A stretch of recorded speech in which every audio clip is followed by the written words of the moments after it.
Daily. Taste the Daily. Sir DMK வந்து இவ்வளவு நாள் கூட்டணி கட்சிகளை வந்து எப்படி பயன்படுத்திக்கிட்டு இருந்தாங்கன்னா அவங்களுடைய வந்து ஒரு கைக்கூலி மாதிரி தான் பயன்படுத்திக்கிட்டு இருந்தாங்க. ஏதோ இவங்களால தான் வந்து விசிகா வந்து வாழ்வடைஞ்ச மாதிரி அவர் அதனுடைய இது கொடுத்ததே நாங்க தான் என்ன அப்படிங்கிற மாதிரி. அப்ப அதுக்கு பேர் என்ன? நான் என்ன கேட்கிறேன்னா, திமுக ஜெயிச்சிருக்கிற ஒரு இடத்துல ஒரு ஓட்டு கூட விசிகா இருந்திருக்காதா நான் கேட்கிறேன். குறைய தீர்த்துக்கிறதுக்காக 36 பேர் கொண்ட குழு அமைச்சிருக்கே, குறைய அந்த 36 பேர் கொண்ட குழு தான், அதில் பாதி பேர் அவங்க தான்.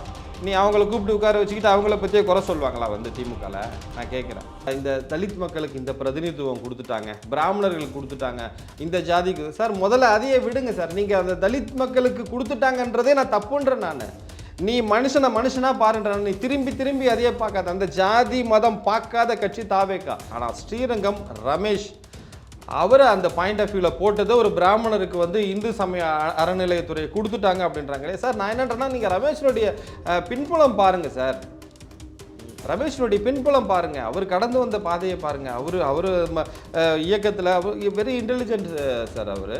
அவருடைய இன்டர்வியூஸ்லாம் நீங்கள் பாருங்கள், ரொம்ப சரியாக, ரொம்ப வந்து ஆணித்தரமாக கரெக்டான பாயிண்ட்ஸ் எடுத்து அழகாக பேசக்கூடிய, திறமையாக கையாளக்கூடியவர். ஸோ அவருடைய திறமையை பார்த்து கொடுத்துருப்பாருன்னு தான் நான் நினைக்கிறேன். ஆனால் நீங்கள் என்னென்னா ஜாதியை பார்த்து, நான் என்ன ஜாதியை பார்க்காதன்ற, நான் நீ ஏன் ஜாதியை ரெப்ரசன்டேட்டிவாக எடுக்கிற? அந்த அரசியலை தானே திமுக அதிமுக பண்ணுச்சு.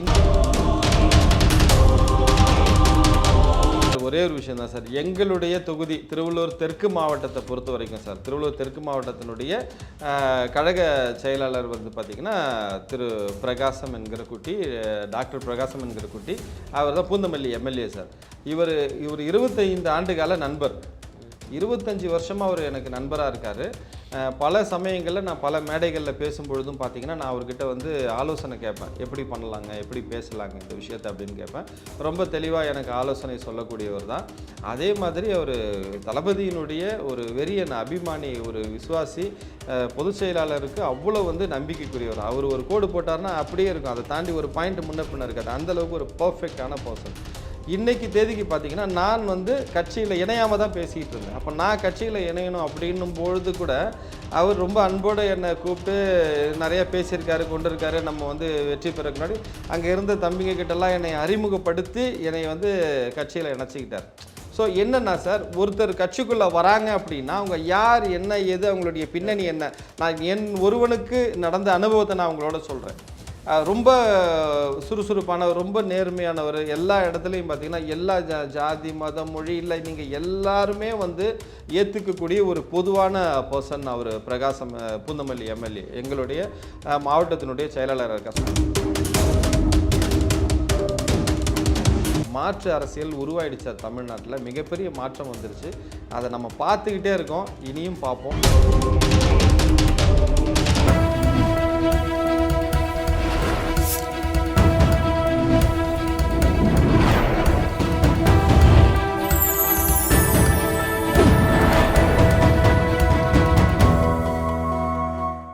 சேனல் 5 தமிழ் நேயர்களுக்கு வணக்கம். இன்றைய நிகழ்ச்சியில் நம்மோடு பேச இருப்பது தாவேகாவின் திரு ரோஷன் அவர்கள். சார் வணக்கம் சார். வணக்கம். என்ன சார் துண்டுமா வந்துட்டீங்க இந்த ரவுண்டு? கட்சியில் எதுவும் போஸ்டிங் கொடுத்துட்டாங்களா, வாங்கிட்டீங்களா? இல்லை, போஸ்டிங் எதுவும் வாங்கலை, ஆனால் கட்சியில் இணைஞ்சிட்டேன். இது உங்களுக்கு தெரியும். சேனல் 5 தமிழுக்கு என்னுடைய நன்றியை தெரிவிச்சுக்கிறேன். ஏன்னா ஆரம்ப காலத்திலேருந்து தாவேகா சார்பாக நான் பேசும்பொழுது என்னை நீங்கள் தான் வந்து கூப்பிட்டு அரவணைச்சிங்க, ரொம்ப நன்றி. இப்போது வந்து எங்களுடைய திருவள்ளூர் தெற்கு மாவட்டத்தில் நான் கட்சியில் இணைஞ்சிருக்கேன். நிச்சயமாக சார். சார் அதே நேரத்தில் வந்து திரு விஜய் அவர்கள், தமிழகத்தின் முதல்வர் திரு விஜய் அவர்கள் அமைச்சரவை வந்து விரிவாக்கம் நடந்துச்சு, பார்த்துருப்போம். இன்றைக்கி விசிகா சேர்ந்த திரு வன்னியரசு போன்றவர்கள்லாம் பதவியேற்றார்கள். ஒரு மிகப்பெரிய ஒரு மாற்றமாக பார்க்குறாங்களா? திமுக செய்யாததை தாவேகா செய்தது தமிழக அரசியல் வரலாற்றிலேயே. அதுதான் சார் உண்மை சார். திமுக வந்து இவ்வளவு நாள் கூட்டணி கட்சிகளை வந்து எப்படி பயன்படுத்திக்கிட்டு இருந்தாங்கன்னா அவங்களுடைய வந்து ஒரு கைக்கூலி மாதிரி தான் பயன்படுத்திக்கிட்டு இருந்தாங்க. அதாவது தலைவர் திருமாவளவன் சார் வந்து ஆரம்பத்திலேருந்து சொல்கிறாரு, ஆட்சியின் அதிகாரத்தில் பங்குங்கிறத அவருடைய கொள்கையாகவே வச்சுருக்கார். ஸோ அப்படி ஒரு கொள்கையோடு இருக்கக்கூடிய கட்சிகளை கூட தன்னுடைய கூட்டணியில் வச்சுக்கிட்டு அவங்க அந்த அதிகாரத்தை பகிர்ந்து கொடுக்கறதுக்கு எவ்வளோ பார்ஷாலிட்டி பார்த்துக்கிட்டு இருந்தாங்க. இன்றைக்கி அது நடந்திருக்கு. அது மட்டும் இல்லாமல் ஆதி திராவிடர் பழங்குடியினர் நலத்துறையை வந்து சமூக நீதித்துறைன்னு பெயர் மாற்றிக்கிறத ஒரு சிறப்பான விஷயம் அதை சார் பார்க்குறோம். திமுக பண்ணாததை கூட நாங்கள் பண்ணி 100% திமுக பண்ணாது சார். திமுக மட்டும் இல்லை, நான் திமுக ரெண்டு கட்சியுமே தான் சொல்கிறேன். அவங்க ரெண்டு பேருமே செய்ய தவறின விஷயத்தை வந்து இன்னைக்கு தளபதி பண்ணியிருக்காருங்கிறது வந்து மிகப்பெரிய விஷயம் தானே சார்.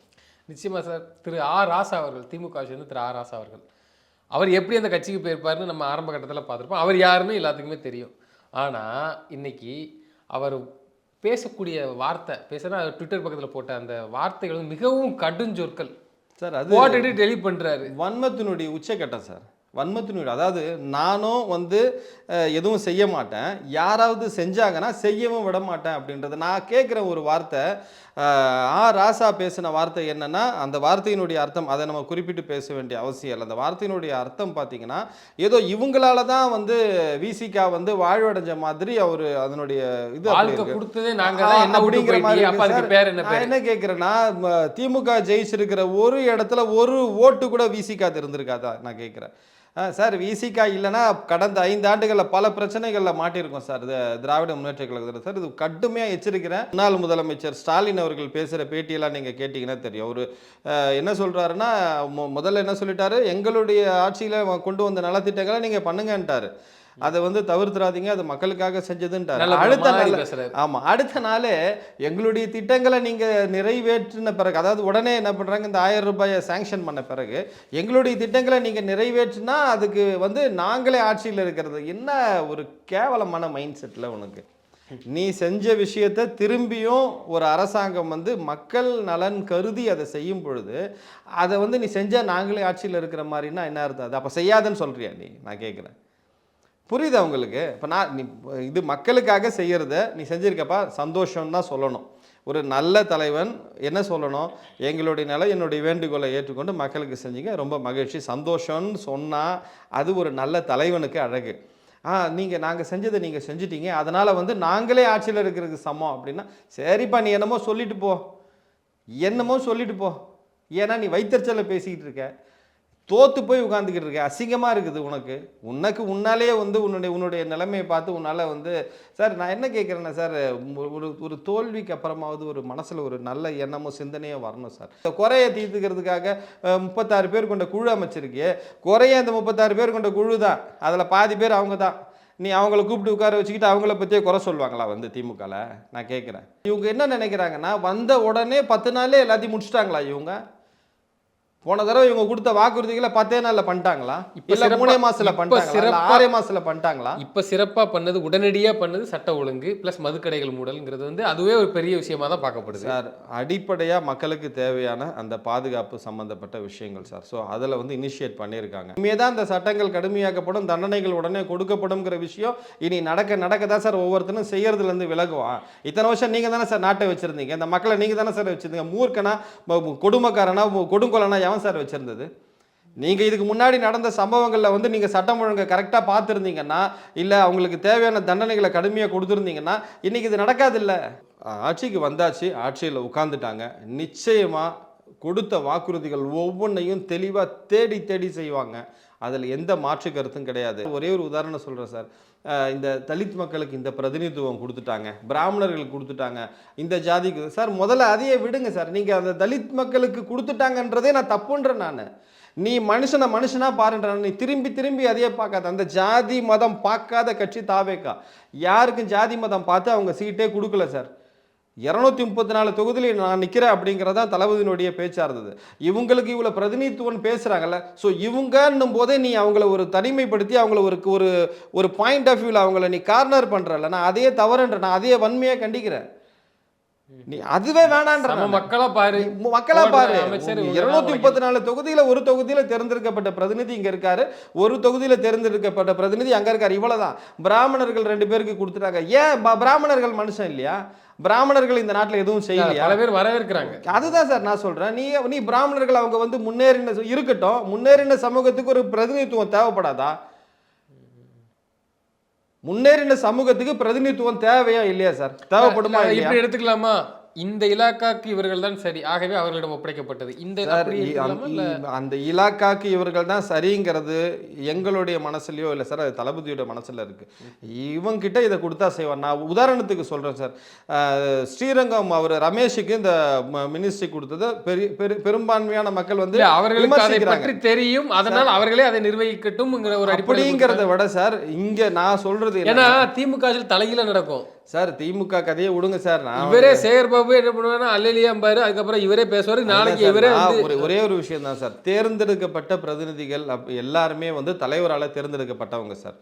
அதுல வந்து எந்த மாற்று கருத்தும் கிடையாது. அமைச்சரவை எனக்கு தெரிஞ்ச வரைக்கும் முழுமையா தீர்மானிச்சது இவங்க கிட்ட இதை கொடுத்தா செய்வாங்க அப்படிங்கிறது வந்து தளபதியினுடைய ஆணையா தான் இருக்கும். அதுல எந்த மாற்று கருத்தும் கிடையாது. ஆனா ஸ்ரீரங்கம் ரமேஷ் அவர் அந்த பாயிண்ட் ஆஃப் வியூவில் போட்டதை ஒரு பிராமணருக்கு வந்து இந்து சமய அறநிலையத்துறையை கொடுத்துட்டாங்க அப்படின்றாங்களே சார். நான் என்னன்றேன்னா, நீங்கள் ரமேஷனுடைய பின்புலம் பாருங்க சார்.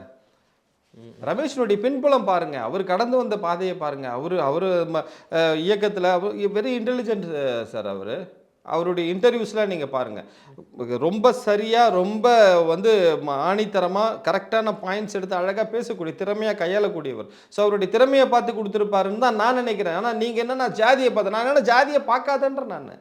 நீ ஏன் ஜாதியை ரெப்ரசன்டேட்டிவாக எடுக்கிற? அந்த அரசியலை தானே திமுக அண்ணா திமுக பண்ணுச்சு. இந்த தொகுதியில் இந்த ஜாதி இருந்தது, அதெல்லாம் இல்லை சார். என்னை பொறுத்த வரைக்கும் முதல்ல இந்த தாழ்த்தப்பட்டவங்களை கொடுத்தாங்க, தலித்து கொடுத்தாங்க, இவங்களுக்கு கொடுத்தாங்க, அதெல்லாம் விட்டு 234 தொகுதியிலே ஜெயிச்சிருக்கிற எம்எல்ஏங்களில் தேர்ந்தெடுக்கப்பட்டவங்களில் 108 பேர் நம்ம அதிமுக கூட்டணி கட்சிகளோடு சேர்ந்து இருக்கக்கூடியவங்கள இவங்க இதை செய்வாங்கங்கிறத நம்பி அவர் கொடுத்தாருன்றது என்னுடைய. அதிமுக கூட்டணி கட்சியோட சேர்ந்து சொல்கிறீங்க, அதனால் அந்த கேள்வியை கேட்குறேன். அதாவது உங்களுக்கு வாக்களிச்சாங்க, நம்பிக்கையில் தீர்மானம் கொண்டு வரும்போது அதிமுக சேர்ந்த 2 அணியில் பிரிஞ்சு வந்தேன், அவங்கள இப்போ நடுத்தரில் விட்டுட்டீங்கிற மாதிரி கிளம்புத. அது என்ன, அது புரியல எனக்கு. ஒரே ஒரு விஷயம், எந்த வாக்குறுதி அடிப்படையிலையும் அவங்க வாக்களிக்கல. உங்கள் அமைச்சர்களா அப்போ ஆதரவு கொடுக்கன்றிருக்காங்களா? அவங்க ஒரு பிரிவினர் தனியாக பிரிஞ்சு வந்தாங்க. அவங்க தலைமையில் அவங்களுக்கு ஒரு மாற்று சிந்தனை இருந்தது, மாற்று கருத்து இருந்தது. என்னை பொறுத்த வரைக்கும் நான் என்ன நினைக்கிறேன் அப்படின்னா, இவங்க தனி அணியாக பிரிஞ்சதனுடைய நோக்கம் என்னென்னா, அவங்களுடைய தலைமையில் ஒரு மாற்றம் வேணுங்கிறத அவங்க யோசிச்சாங்க. அவங்க தலைமையில் மாற்றம் வேணும்னா அதை யார் அங்கீகரிக்கிறா, யார் தீர்மானிக்கிறா அப்படிங்கிற இடத்துல வந்து சபாநாயகருடைய கட்டுப்பாடு இருக்கிறனால இந்த ஆட்சியில் சபாநாயகருக்கு, அதாவது தாவேக்காக்கு ஆதரவு தெரிவிக்கும் போது அது சபாநாயகர் அவங்களுடைய பாயிண்ட் ஆஃப் வியூல அவங்களுக்கு அவர் ஃபேவரா இருக்கலாம்னு அவங்க நினைச்சிருந்திருக்கலாம். சட்டசபைக்குள்ள சபாநாயகர் இப்போ சபாநாயகர் யார்? தாவேக்காவினுடைய கட்சியிலிருந்து தேர்ந்தெடுக்கப்பட்டவர் தானே. ஸோ நம்ம இந்த இக்கட்டான சூழ்நிலையில் தாவேக்காக்கு ஆதரவு தெரிவிக்கும் போது தாவேக்காவினுடைய சபாநாயகர் தனக்கு ஆதரவு தெரிவிக்கலாம். அதை தாண்டி அவங்க வந்து அமைச்சரவையில் நாங்கள் உங்களுக்கு இது கொடுக்குறோம் அது கொடுக்குறோன்னு தாவேக்கா கமிட்மெண்ட் கொடுத்து அவங்களை ஆதரவு தெரிவிக்க வச்சு அந்த அடிப்படையில் ஆதரவு அவங்க தவிர்த்திருந்தால் மட்டும்தான் தவறு. அப்படி யாருமே சொல்லலை சார். இன்னும் ஒரு வருடத்தில் உள்ளாட்சி தேர்தல் வர இருக்குது, அதுக்கு தாவேக்கா இப்பவுமே தயாராகிட்டு வருதுன்னு சொல்கிறாங்க. ப்ளஸ் பல கட்சிகள் இருந்து உங்களுக்கு வராங்க, அவங்க நீங்கள் எந்த அடிப்படையில் எடுப்பீங்கன்னா, பல கட்சிகள் இருந்திருப்பாங்க, பல விஷயங்கள் பண்ணியிருப்பாங்க, அப்படின்னா வழக்கு கூட இருக்கலாம், இல்லை இது இருக்கலாம். ஸோ இதெல்லாம் பார்க்கும்போது அடுத்த கட்ட வளர்ச்சிங்கிறது தாவேக்காவுக்கு வந்து சார், தாவேக்கா வந்து அடிப்படையிலேயே ரொம்ப ஆழமாக வேறுபட்டுச்சு சார். அதாவது மாற்றுக்கிறதே கிடையாது. நிறைய பேர் சொல்கிற மாதிரி பூத் ஏஜென்ட்டு வந்து 60,000 பேருக்கு மேலே போட்ட ஒரு பார்ட்டின்னு வந்து சமூக ஊடகங்களில் கடந்த நாட்களில் செய்திகள் வந்தது. ஸோ அந்த மாதிரி ஒரு ஆழமான கட்சியாக உங்களுக்கு பூத் ஏஜென்ட் தேவையில்லை, முகத்துக்கு தானே ஓட்டு விடுது. இல்லை சார், அது வேற. நான் சொல்கிறது அது கூட இல்லை இருக்காதுன்னு விமர்சனம் பண்ண இடத்துல அப்படி இருந்த கட்சின்னு நான் சொல்ல வரேன். ஸோ இப்போ ஆளுங்கட்சியாக இருக்கிறதுனால இதுக்கு முன்னாடி இருந்த கட்சிகளில் பிரதிநிதியாக இருந்தவங்க நிறைய பேர் வந்து விருப்பப்பட்டு தாவேக்கால இணையறதுக்கான வாய்ப்புகள் இருக்குது, வந்துட்டு தான் இருக்காங்க, இணையறாங்க. ஆனாலும் ஒரு விஷயம் என்ன அப்படின்னா, தலைமைக்கு ஒரு சித்தாந்தம் இருக்குது சார்.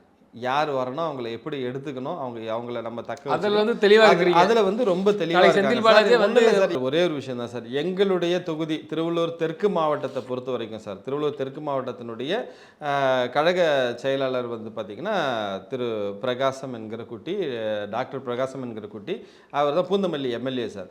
இவர் 25 ஆண்டுகால நண்பர், 25 வருஷமாக அவர் எனக்கு நண்பராக இருக்கார். பல சமயங்களில் நான் பல மேடைகளில் பேசும்பொழுதும் பார்த்தீங்கன்னா, நான் அவர்கிட்ட வந்து ஆலோசனை கேட்பேன், எப்படி பண்ணலாங்க, எப்படி பேசலாங்க இந்த விஷயத்தை அப்படின்னு கேட்பேன். ரொம்ப தெளிவாக எனக்கு ஆலோசனை சொல்லக்கூடியவர் தான். அதே மாதிரி அவர் தளபதியினுடைய ஒரு வெறியன் அபிமானி, ஒரு விசுவாசி, பொதுச் செயலாளருக்கு அவ்வளோ வந்து நம்பிக்கைக்குரியவர். அவர் ஒரு கோடு போட்டார்னா அப்படியே இருக்கும், அதை தாண்டி ஒரு பாயிண்ட் முன்ன பின்ன இருக்காது. அந்தளவுக்கு ஒரு பர்ஃபெக்டான பர்சன். இன்றைக்கி தேதிக்கு பார்த்தீங்கன்னா, நான் வந்து கட்சியில் இணையாமல் தான் பேசிக்கிட்டு இருந்தேன். அப்போ நான் கட்சியில் இணையணும் அப்படின்னும் பொழுது கூட அவர் ரொம்ப அன்போடு என்னை கூப்பிட்டு நிறைய பேசியிருக்காரு, கொண்டிருக்காரு. நம்ம வந்து வெற்றி பெறக்கு முன்னாடி அங்கே இருந்த தம்பிங்க கிட்டலாம் என்னை அறிமுகப்படுத்தி என்னை வந்து கட்சியில் இணைச்சிக்கிட்டார். ஸோ என்னென்னா சார், ஒருத்தர் கட்சிக்குள்ளே வராங்க அப்படின்னா அவங்க யார், என்ன, எது, அவங்களுடைய பின்னணி என்ன, நான் ஒருவனுக்கு நடந்த அனுபவத்தை நான் அவங்களோட சொல்கிறேன். ரொம்ப சுறுசுறுப்பானவர், ரொம்ப நேர்மையானவர். எல்லா இடத்துலையும் பார்த்தீங்கன்னா எல்லா ஜாதி மதம் மொழி இல்லை, நீங்கள் எல்லாருமே வந்து ஏற்றுக்கக்கூடிய ஒரு பொதுவான பர்சன் அவர். பிரகாசம் பூந்தமல்லி எம்எல்ஏ எங்களுடைய மாவட்டத்தினுடைய செயலாளராக இருக்கார். ஸோ எங்கள் பகுதி பார்த்தீங்கன்னா சார், கிறிஸ்டியன்ஸ் இருப்பாங்க, முஸ்லீம்ஸ் இருப்பாங்க, நாயுடு கம்யூனிட்டிஸ், வன்னியர்ஸ் இருப்பாங்க, ஷெட்யூல் காஸ்ட் இருப்பாங்க, அதுலேயே பிசி கிறிஸ்டியன்ஸ் தனியாக இருப்பாங்க.